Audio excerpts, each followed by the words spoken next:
একই রকম জামা, চুল কাটার ধরনও এক। দেখতে সামরিক বাহিনীর প্রশিক্ষণ মনে হলেও দেশ থেকে সামরিক বাহিনীকেই হটাতে প্রশিক্ষণ নিচ্ছেন শতাধিক তরুণ তুর্কি। গণতান্ত্রিক সরকারকে ক্ষমতাচ্যুত করে ২০২১ সালের ১ ফেব্রুয়ারি মিয়ানমারের ক্ষমতায় বসে সামরিক বাহিনী।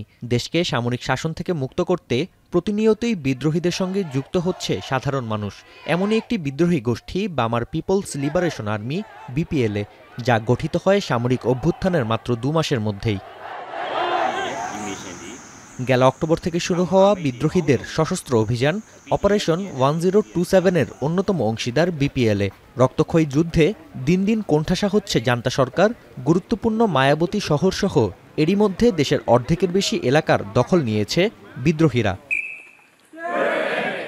সামরিক শাসনের বিরুদ্ধে চলমান অভিযানে বামার পিপলস লিবারেশন আর্মির সফলতার অন্যতম প্রভাবক নিয়মানুবর্তিতা। ৩ মাসের প্রশিক্ষণকালে নতুন যোদ্ধাদের শারীরিক ও মানসিক শক্তিতে দেয়া হয় সর্বোচ্চ জোর।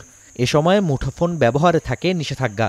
ভোর ৪টা থেকে এক ফোঁটা পানি পান না করেই চলে টানা ১৭ ঘন্টার প্রশিক্ষণ, যা তরুণদের তৈরি করে দৃঢ় প্রত্যয়ী হিসেবে। အချိန်တိုအတွင်းလအပိုင်းအခြားအတွင်းမှာလည်းစနစ်တကျလေ့လာသင်ယူပြီးတော့မှအခုလိုမျိုးတိုက်ပွဲအောင်ပွဲရရှိခဲ့တာဖြစ်တယ်။ဒီတိုက်ပွဲအောင်ပွဲတွေရဲ့နောက်ွယ်မှာလည်းကျွန်တော်တို့ ৭৬ বছরের স্বাধীন মিয়ানমারে ৫০ বছরের বেশি সময় ধরে ক্ষমতায় জান্তা সরকার। তবে এবারের মতো কখনোই এতটা সংকটে পড়েনি সামরিক বাহিনী। বিশ্লেষকদের দাবি, বছরের পর বছর ধরে পুঞ্জীভূত ক্ষোভের বিস্ফোরণে অস্ত্র হাতে সেনা সরকার উৎখাতে যুদ্ধে নেমেছেন সাধারণ মানুষ। Our initial protests were almost completely peaceful, very innovative.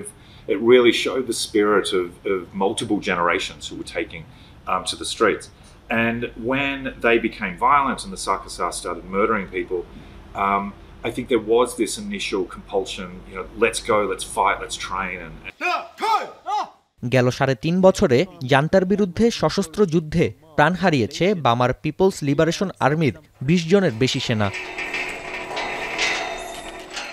Nafi Arman মনন, এখন বিশ্ব।